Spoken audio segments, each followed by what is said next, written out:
তোমরা আগের পার্টেই দেখেছো আমরা পৌঁছে গেছিলাম সুখিয়া স্ট্রিট।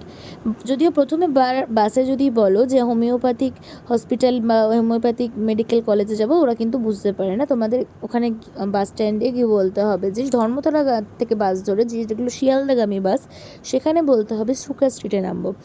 দেন সুখিয়া স্ট্রিটে তোমাকে ঠিক কলকাতা মেডিকেল কলেজের হোমিওপ্যাথি মেডিকেল কলেজের উল্টো দিকেই নামিয়ে দেবে। দেন এই গলিটা দিয়েই, পাশের গলিটা দিয়েই মা রয়েছেন।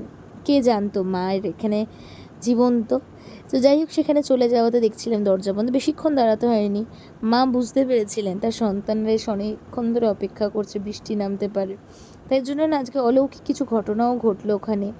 মা যেন নিজে প্রমাণ দিয়ে দিলেন উনি ওখানে রয়েছেন, আর সত্যি চোখের সামনে এমন কিছু একটা ঘটনা ঘটলো। তোমাকে আমি সেটা লাইভে শেয়ার করব।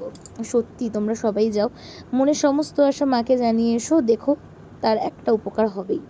দেন আজকের দিনটাকে এরমভাবেই শেষ করলাম। দেখা হচ্ছে নেক্সট পার্ট।